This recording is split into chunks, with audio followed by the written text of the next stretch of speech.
igot! Oh, 5 a.m. pa, naligo na.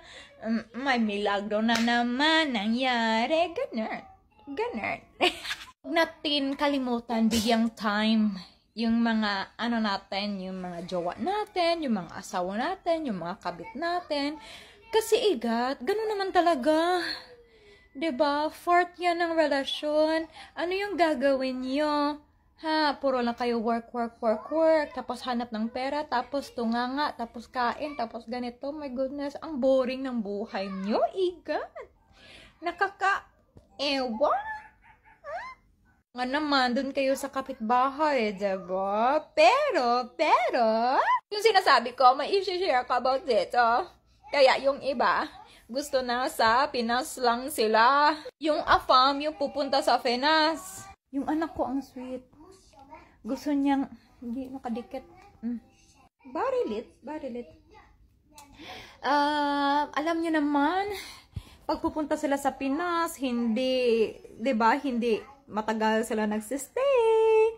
Tapos imagine mga 1 week, 2 weeks lang or 1 month lang or yung iba magpapa-extend pero hindi yan. Hello. I love you. Mahal kita. Hindi igat, hindi talaga magkalaslas yung ano mo dyan. Kasi 'di ba, may limit yung bisita, tapos every month may datong. Sino ba naman yung hindi gusto yung ganyan? Iba pa, bumibili pa ng lupa, bumibili pa ng bahay, or papatayuan nila ng bahay, so brand new lahat. Plus, yung iba pa, kukuha ng sasakyan for you. Kukuha ng kung anong pwede mong pangnegosyo para, diba, dyan ka na nga lang, siya na nga lang yung pupunta sa'yo. Igot! My goodness, ang sarap na ng buhay nyo kung ganyan, igot. Hindi mo na need mag-adjust. Hindi mo na need mag-effort para lang magstay sa lugar ni Afam. Hindi mo na need gumastos para lang magstay sa lugar ni Afam because, diba? Maganda actually. Yung iba, yung target nila, yung talagang Afam na gusto na sa Pinas tumira. Yung mga time na pumupunta, okay, nakakapasyal sila sa lugar ni Afam, pero limited lang, uuwi din sa Pinas. Mas maganda talaga, igat.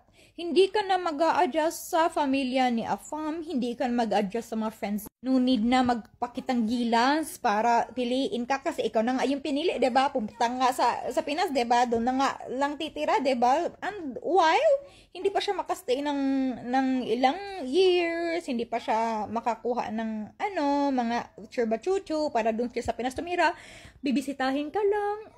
Ang sarap ng buhay, igat. For 10 years. Imagine, for 10 years, ganyan yung sitwasyon mo. Ang yaman mo na. Inis na naman kapag gagamitin natin to, no? Ito naman talaga, dapat. Before ito. Okay? Importante din to, ha? Hindi ko sinasabi na hindi ito importante. Importante din na mahal ka, tanggap ka, yung lahat-lahat sa'yo, ganon. Tapos, ganito din. Hindi din pwede, nakakalimutan mo to.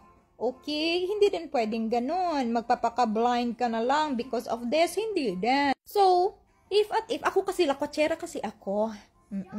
And since may experience na ako abroad, parang gusto ko pa din tumira sa abroad. Okay? And iba din kasi to because pamilya to. And kasama ko na din yung anak ko. So, 'di ba? Andito na kami lahat. Okay na ako, ganun. So, I prefer na dito kami. Pero, if gusto din niya na dyan kami sa Pinas, okay siya mag-adjust or what, then sa Pinas kami. Ganun, igat. Depende din kasi yan sa inyo. Ha? Pero talaga, mas mabuti talaga yung ganun. Mas mabuti talaga yon. Hirap kasi. Tapos yung iba, hindi din sanay na malayo sa pamilya or hindi sanay maka-travel sa malayo, natatakot sila, kasi iba naman talaga pag nasa ibang bansa ka. Hindi ka basta-basta makakahanap ng makakausap, tutulong sa'yo, walang pamilya, wala. If it turned out, tralala, yung Afam mo, so, 'di ba? sino yung tatakbuhan mo? Wala. Wala. Pag wala ka talagang, wala kang knowings kung ano yung gagawin mo, mahirap.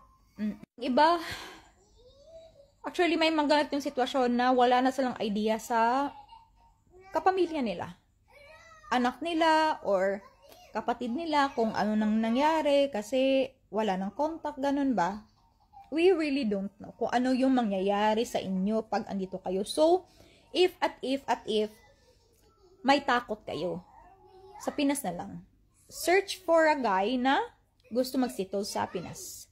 May mga masuswerte pa din naman yung mga afam na andyan sa Pinas, pero, ayun.